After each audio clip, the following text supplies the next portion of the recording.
It's me, Ari Dossett. I don't know how long this video will be, so bear with me.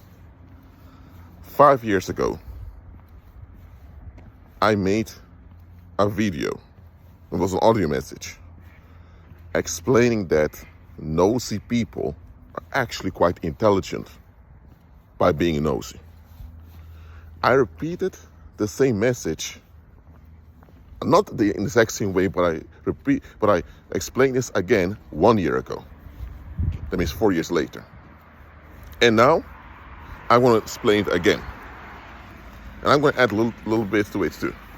Listen, people that are nosy, so will look into other people's affairs, they're quite intelligent. Why? Because that's how you look after your own community.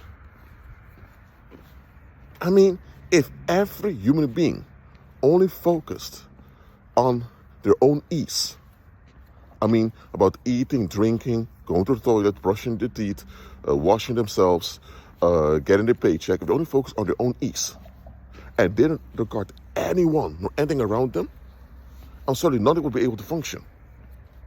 We have to pay attention to our environment. So, nosy people are doing what we should be doing naturally. Now, other people would just want to know information just to gossip and spread rumors around and to get the high. Yes, those exist. And sometimes people spread rumors that have no basis in reality. And that can damage reputation. So I understand that people tend to be a bit uncomfortable when someone is nosy. But here's the issue. It's not the being nosy that's the problem. It's why they're nosy. But being nosy in itself is not something evil.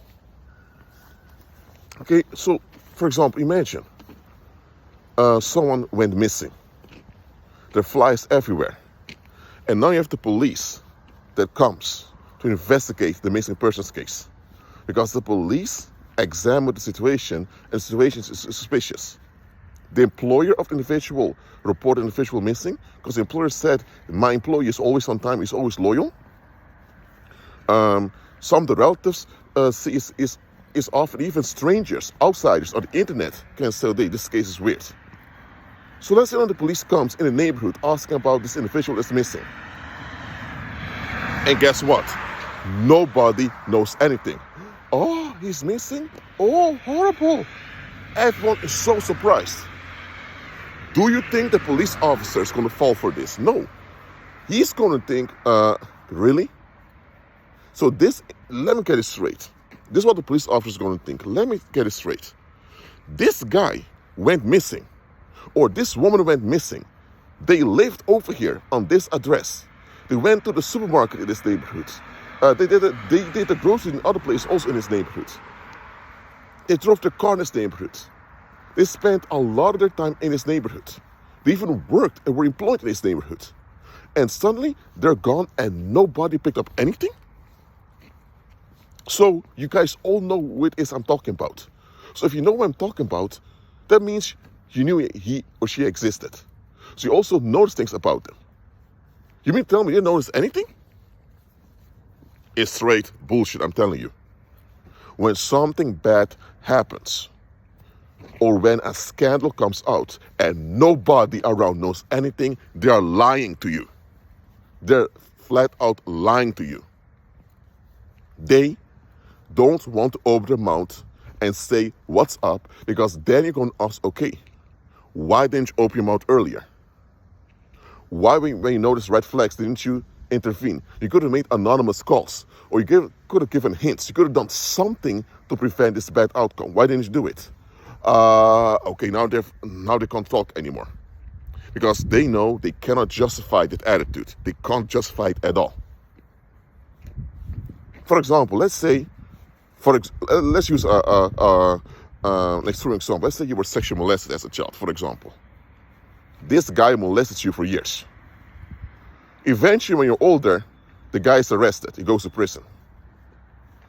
But one day you're sitting with your son talking about it. And then your son is 14 years old. And your son asks you, Dad, I don't mean to interrupt you, Dad. I don't want to be rude, but Dad, how come nobody around noticed anything? You listen to your own son. You're shocked. Your son tells you, Dad, I'm 14 years old. I'm not an adult. I haven't been on earth for that long. A few years ago, I was just a kid playing in the mud. Well, let me tell you that even me, you can call me a kid if you want that, but even me, a kid, can see this doesn't add up. I mean, the guy was molesting you, Dad. So it affected you emotionally. So you were acting out in your behavior. When you were acting out in your behavior, there was a warning symptom that something was wrong with you, something wrong was going on. Why didn't grandpa and grandma do something about it? Why didn't any of those adults let you know what, this child doesn't act out like this naturally? What goes on? Let's investigate. And is it so difficult to suggest maybe there's sexual molestation going on, even though it's something that happens a lot in the community? And if it happens a lot in the community, how come it happens a lot? So you mean to tell me this guy was molesting you? Nobody picked up anything? And he could live at ease for all those years? But people were upset with you acting out? They sent you to a child psychiatrist? Okay, they sent you to a child psychiatrist. How come the psychiatrist couldn't pick up it was maybe sexual molestation going on? That you've been set up. Now, in this case, the 14-year-old son is quite confrontational about it, but he is factual. And now you're sitting there and think, whoa, just wow. You have an outsider perspective, in this case of your own 14-year-old son.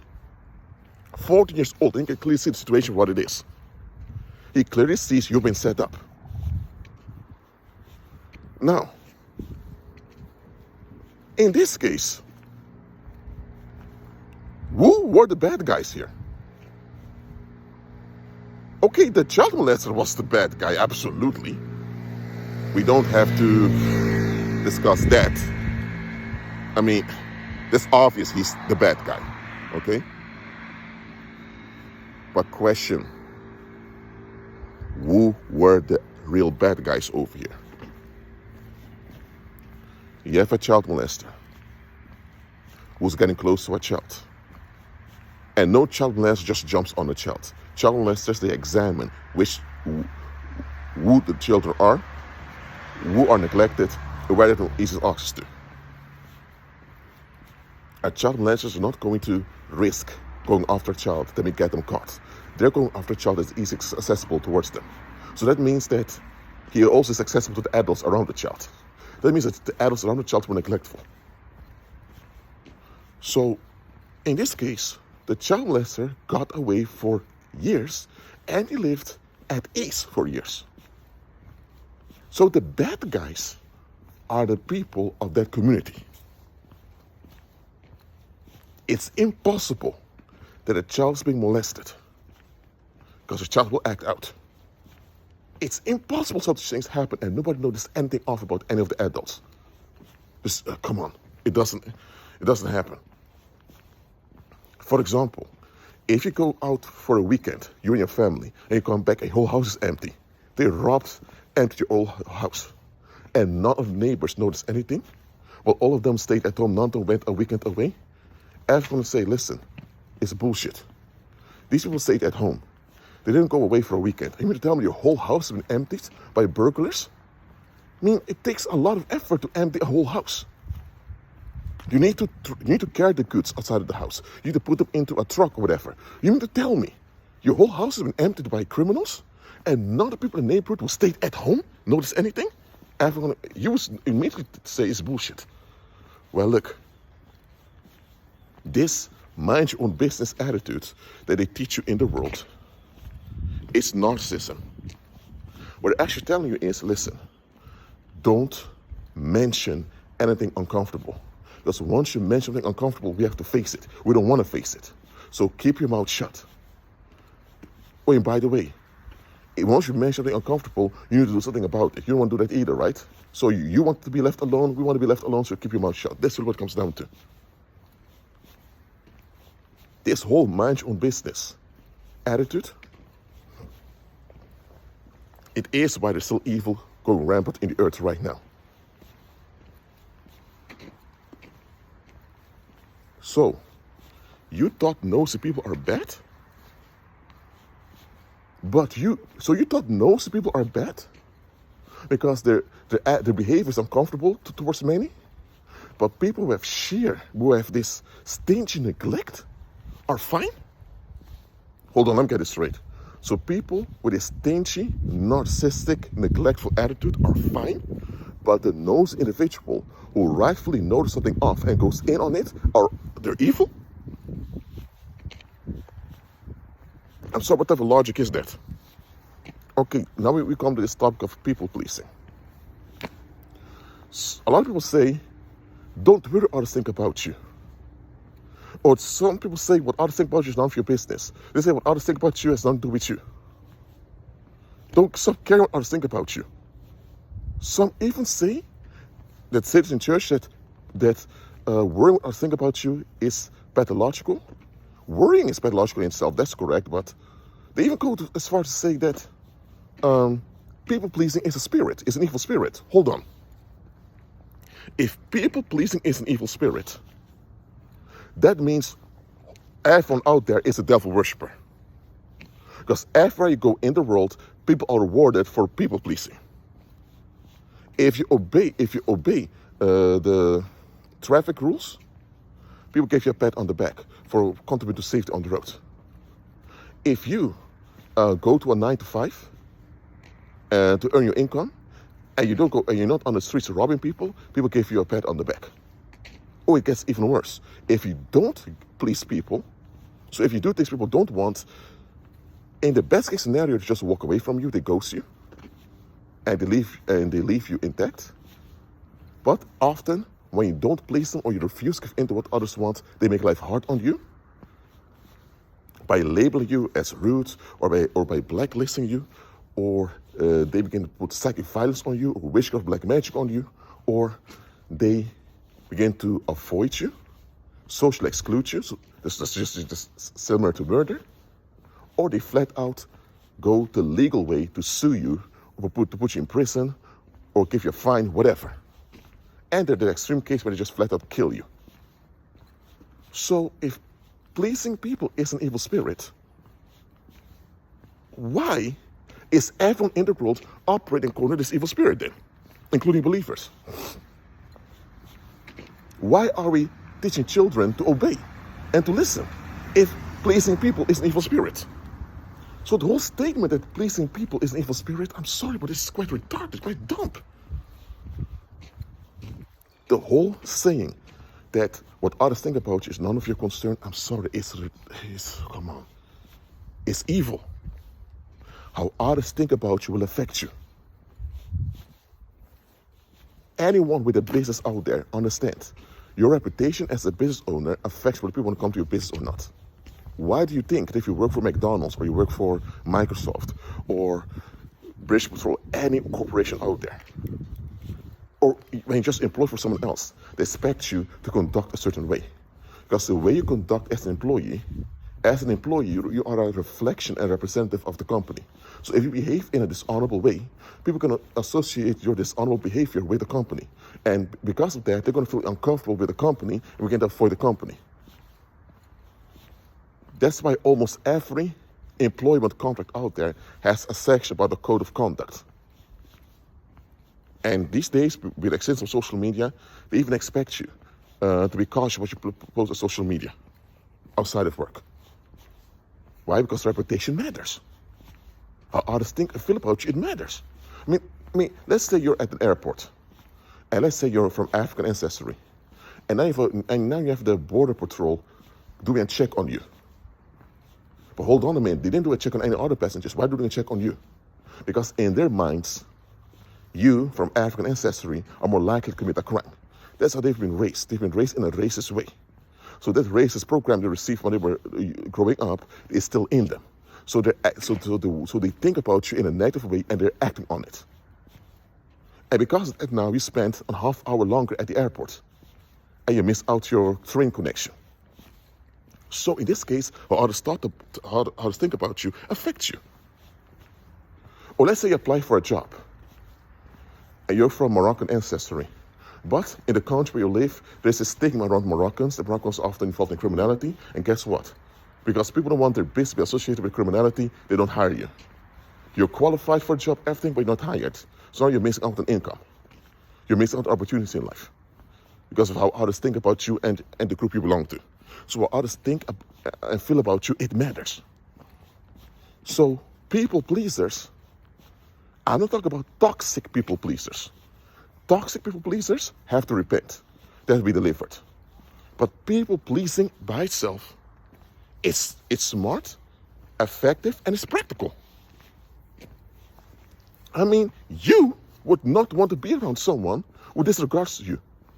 If you're around people who always disregard what you want or disregard your interests, you want to be around them. They're going to make you feel horrible. So you would want people to please you. Now, you shouldn't demand people to please you at all costs, as if you're God. No, you shouldn't do that. But you should expect and demand people to please you, as long as your expectations are proper. If your expectations are not proper, you need to repent. Simple as that. Well, and guess what? People that tell you to stop worrying what others think about you, they're not even following their own advice. Because they are the worst people pleasers when it comes to the employers, when it comes to the government, when it comes to police officers or people with rank.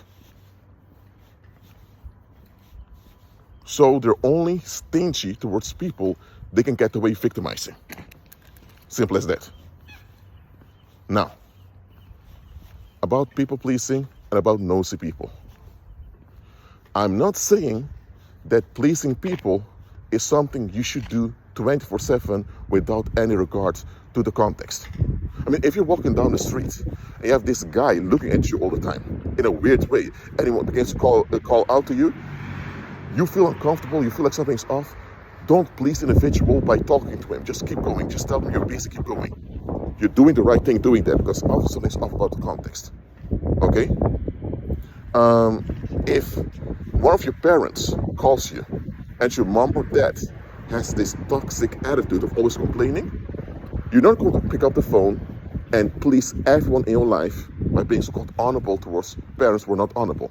If one of your parents is not honorable and they disregard how you feel affects your physical health. Your immune system and your physical health are affected by how you feel. So when people disregard your feelings like they don't matter at all, they're violating you physically, indirectly. Now, strangers, even strangers don't have the right to do that to you, let alone people that are close to you.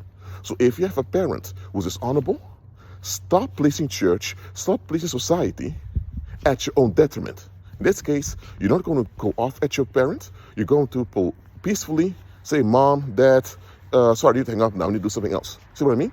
In a peaceful way, you get out of the bad situation. You're not going to stay on the line, let them dump all their issues through the phone on you, and they hang up feeling better, and now you're the one going through issues for the next couple of days or couple of weeks. You're not going to do that. So I'm not saying that pleasing people is what you should do 24/7 without any context, okay? But pleasing people in itself is natural, it's healthy, it's effective, and that's how human beings are designed to operate. So people that say that pleasing people is a dysfunction or worse, an evil spirit, I'm sorry, but what the heck are they talking about?